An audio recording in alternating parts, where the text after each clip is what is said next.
Breaker. Break... Ah! Nawala! Mikoy. No. Taas mo lang. Sumasak na kilikili ko. Taas. Steady. Huwag kang gagalaw. Try it again. Breaker. Wala pa rin eh.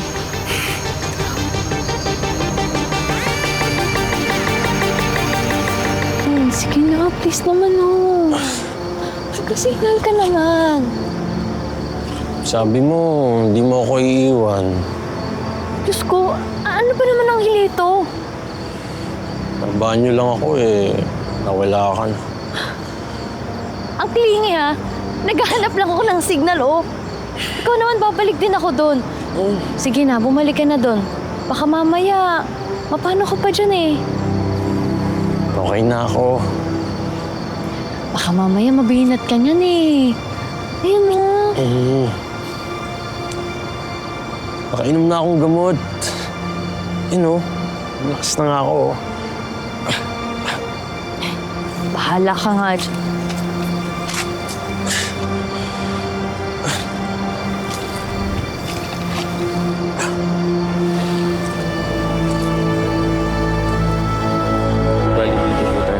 Yes, ito yung entry point natin. Papunta tayo dyan. Yes. So, i-discuss mo na lang din sa kanila para mag-time yung problema. Okay? Yes. I-discuss mo na lang din sa kanila. Okay. Sir, si Mang Mario. Mang Mario, good evening. Mario! Alberto, Mag-usap muna tayo. sigurado ka bang hindi mo kailangan sa ops ba yan? Siguradong sigurado. Kailangan ka namin sa safe house. Importante nandun ka. Saka sobrang nag-aalala siguro si Tess sa'yo. At may kumpiyansa ako kay Sophie. Sabi nga nila, manang-mana sa akin. Madiskarte, makulit kung minsan, matapang, walang inuurungan. Pero habang tumatakbo ang oras nang wala kaming balita tungkol sa isla, hindi ako mapakali. Para pag nahihirapan ako huminga sa sobrang pag-alala. Ganun din ako sa mga anak ko. Kahit mga lalaki sila, parang nawawalan ako ng angas eh. Kapag kapakanan nilang nakasalalay. Kahit sino man tatay, kapag nasa posisyon mo, yun din na gagawin. Kaya may background sila sa serbisyo o wala. Norberto, alam ko na ang mahalagang mailigtas mo ang team mo at si Sophie. Pero may pakiusap ako sa'yo. Iuwi mo si Angelito at si Mikoy. Kailangan makabalik sila ng maayos para kay Tess. Makakaasa ka. Akong bahala. Salamat.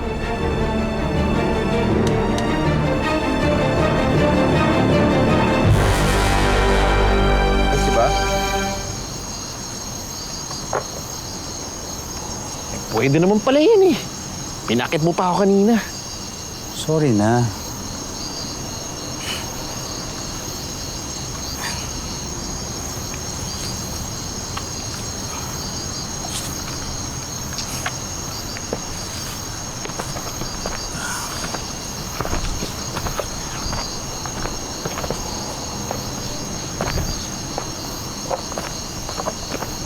Alam mo, nakita ko kanina yung team mo dun sa bomba. Alam ko kung gaano mo nang gustong kunin yan. Yeah. And the part of me still wants to go back. Find it. Take it and finish it. Alam ko naman na kaya mo eh. Pero hindi mo ginawa. At alam ko rin na yung dating Kiara, hindi magdadalaw ang isip doon. Mas madali kasi dati. Dati si mama at papa lang iniisip ko. Ngayon iba na.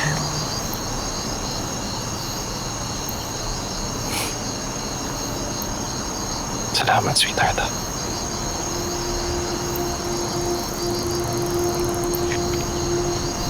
Pero hindi rin naman tayo nanalo.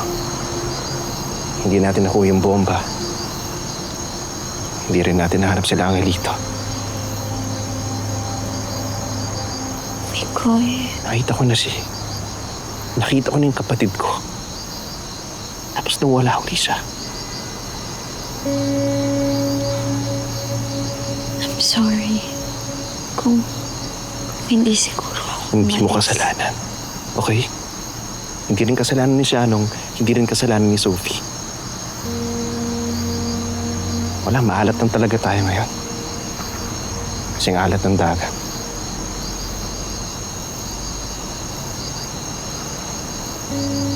Pero mahanap natin sila. Maniwala ka sa akin. Paano mo naman nasabi? Kasi wala akong choice. Kasi kapag kuya ka, hindi ka pwede mawala ng pag-asa. Hindi ka pwedeng sumuko. At hindi mo nasisiguradong nasa maayos sila.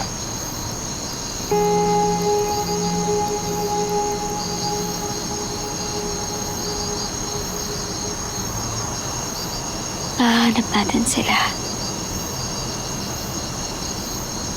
Lahat sila.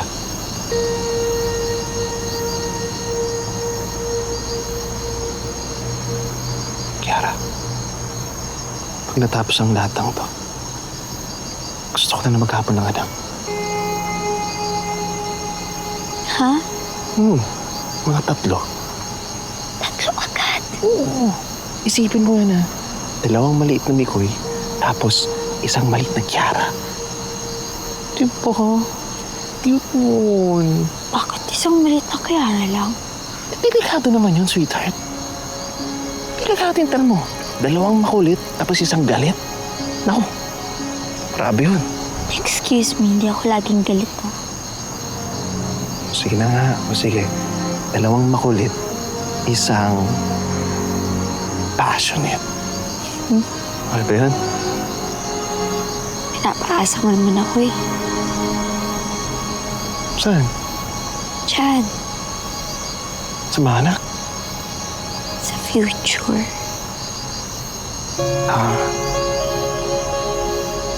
Good. Kasi gusto ko rin yan.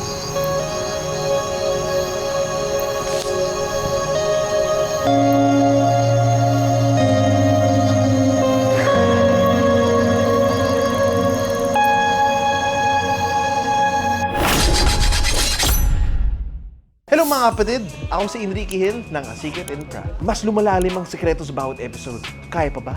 Kung kaya pa, mag-click na sa next video at mag-subscribe na sa TV5 YouTube channel. Let's go! Now na!